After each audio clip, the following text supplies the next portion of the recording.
भक्तों, आज आपको श्रीमद् भागवत प्रथम स्कंद 6 अध्याय में आपको शेषशाही भगवान विष्णु की कर्णमल से मधु केटव की उत्पत्ति तथा उन दोनों का ब्रह्मा जी से युद्ध के लिए तत्पर होना, यह कथा भक्तों आपको सुनाऊंगा। आप इस चैनल को लाइक करें, सब्सक्राइब करें और कथा पूरी सुने। माँ भगवती आपका कल्याण करेगी। सुनिए। ऋषिगण बोले, हे स्वामी, आपने मधु और केटव के साथ भगवान विष्णु द्वारा महासिंधु में 5000 वर्षों तक युद्ध किए जाने की पहले चर्चा की थी। महावीर संपन्न, किसी से भी पराभूत न होने वाले तथा देवताओं से भी अपराजेय वे दोनों दानव उस एकावण के जल में किससे पारदूभूत हुए? वे असुर क्यों उत्पन्न हुए तथा भगवान के द्वारा उनका वध क्यों किया गया? हे महामाई, आप यह परम अद्भुत आख्यान हमको सुनाइए। हम लोग यह कथा सुनने के इच्छुक हैं और आवती प्रसिद्ध वक्ता है।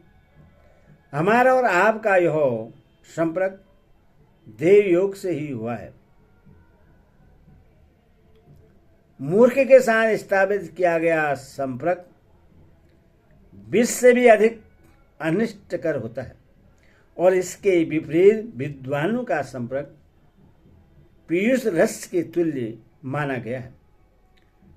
पशु भी जीवन यापन करते हैं, वे भी आहार ग्रहण करते हैं, मल मूत्र आदि का विसर्जन करते हैं तथा विषयासक्त होकर इंद्रजन्य सुख की अनुभूति करते हैं, किंतु उनमें अच्छे बुरे का लेश मात्र विज्ञान नहीं होता तथा वे मोक्ष की प्राप्ति कराने वाले विवेक से भी रहित होते हैं।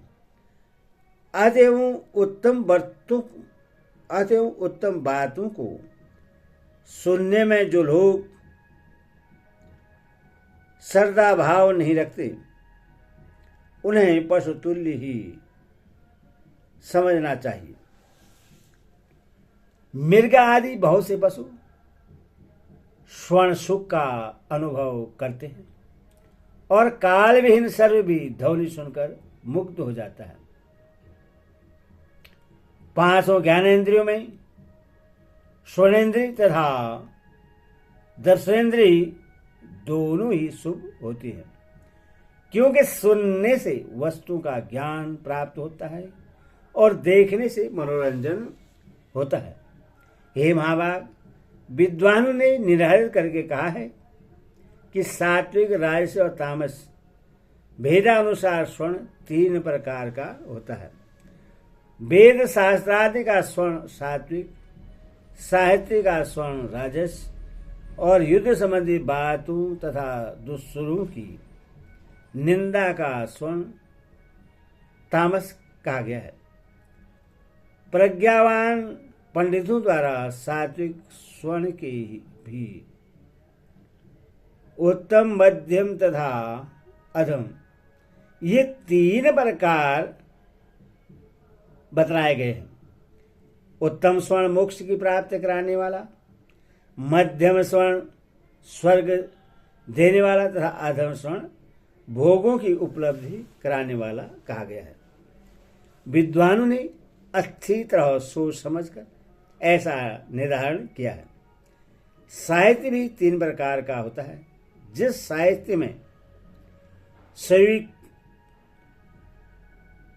किया नायिका का वर्णन हो वह उत्तम, जिस साहित्य में वैश्याओं का वर्णन हो वह मध्यम तथा जिस साहित्य में पर स्त्री वर्णन हो वह अधम साहित्य कहा गया है। शास्त्रों में परम निष्णात विद्वानों ने तामस स्वर्ण के 3 भेद बतलाए हैं। किसी पापाचारी की संहार से संबंधित युद्ध वर्णन का स्वर्ण उत्तम, कौरव पांडवों की तरह देश के कारण शत्रुता में युद्ध वर्णन का स्वर्ण मध्यम तथा आकरण, विवाद एवं कलह से हुए युद्ध के वर्णन का स्वर्ण अधम कहा गया है।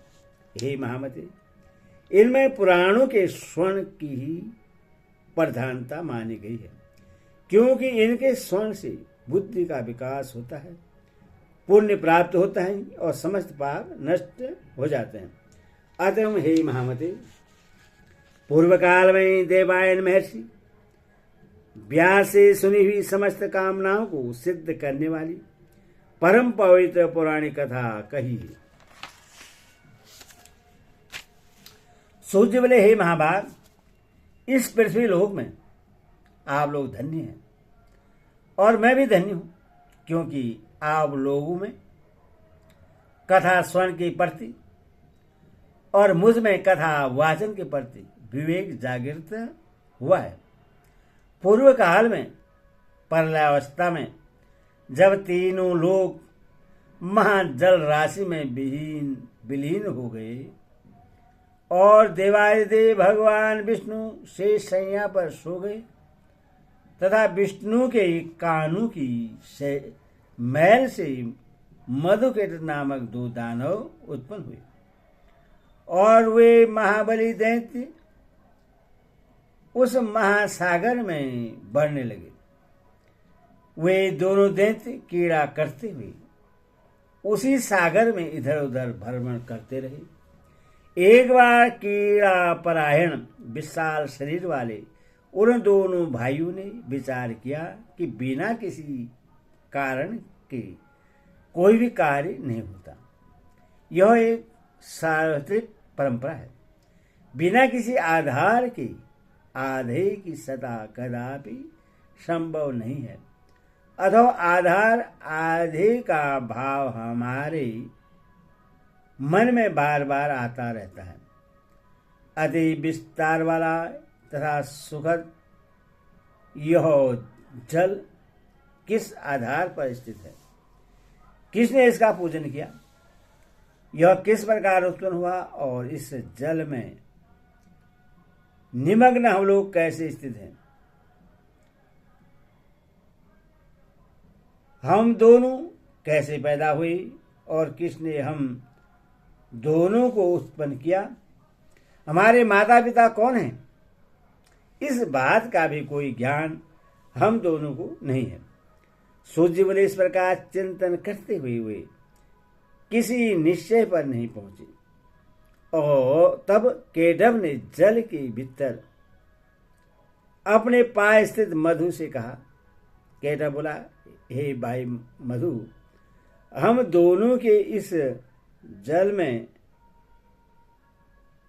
स्थिर रहने का कोई अचल महाबली शक्ति है, ऐसा ही मैं मानता हूं। उसी से समुद्र का संपूर्ण जल व्याप्त है और उसी शक्ति के आधार पर यह जल टिका हुआ है तथा वही परात्पर देवी हम दोनों की भी स्थिति का कारण है। इस प्रकार विविध चिंतन करते हुए वे दोनों दानव जब सचेत हुए तब उन्हें आकाश में अत्यंत मनोहारी बाग बीज स्वरूप एवं वाणी सुनाई पड़ी। उससे सुनकर उन दोनों ने सम्यक रूप से हृदय गम कर लिया और वे उसका दृढ़ अभ्यास करने लगे। तदनंतर उन्हें आकाश में क्रोधित हुई सुंदर विद्युत दिखाई पड़ी। तब उन्होंने सोचा कि निसंदेह यह मंत्री है और यह सगुण ध्यान ही आकाश में प्रत्यक्ष दृष्टिगत हुआ है।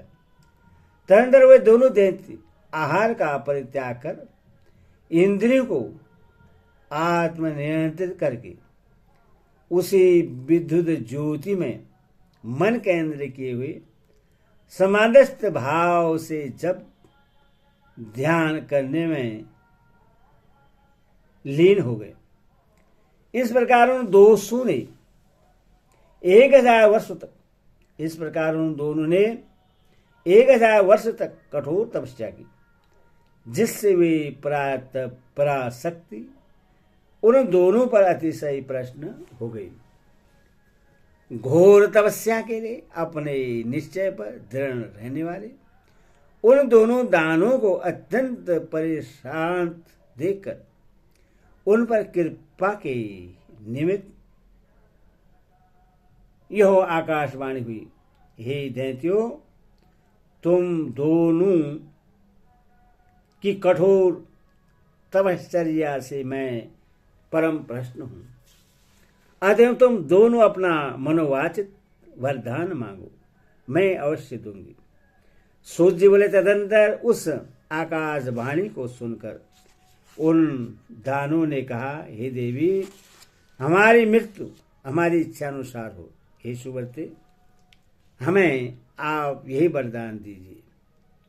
वाणी ने कहा, हे दैत्यो, मेरी कृपा से अब तुम दोनों अपनी इच्छा से ही मृत्यु को प्राप्त होगे। दानव और देवता कोई भी तुम दोनों भाइयों को पराजित नहीं कर सकेंगे, इसमें संदेह नहीं है। सूत जी बोले, भगवती से ऐसा वरदान प्राप्त कर वे दोनों दैत्य मंदोमत होकर उस महासागर में जलचर जीव के साथ कीड़ा तत्पर हो गए। हे विप्रो, कुछ समय व्यतीत होने पर उन दानवों ने संयोगवश जगत इष्टा ब्रह्मा जी को कमल के आसन पर बैठे हुए देखा। उन्हें देखकर युद्ध की लालसा से वे दोनों महाबली दैत्य प्रसन्न हो गए और ब्रह्मा जी से बोले, हे सुभर्त, आप हम लोगों के साथ युद्ध कीजिए, अन्यथा यह पदासन छोड़कर आप अविलंब जहां जाना चाहें वहां चले जाइए। यदि आप दुर्बल हैं तो इस शुभ आसन पर बैठने का आपका अधिकार कहाँ? कोई वीर ही इस आसन का उपभोग कर सकता है। आप कायर हैं अथवा अतिरिक्त इस आसन को छोड़ दीजिए। उन दोनों की यह बात सुनकर प्रजापति ब्रह्मा चिंता में पड़ गए। तब उन दोनों बलशाली वीरों को देखकर ब्रह्मा जी चिंताकुल उठे और मन ही मन सोचने लगे कि मुझ जैसा तपस्वी इनका क्या कर सकता है। इति श्रीमद्देवी भागवत महापुराणे षष्ठाव 10 सहस्राणां सहितानां प्रथमस्कन्धे मधुकीट भयो युद्धोगवर्णं नाम षष्ठोऽध्यायो।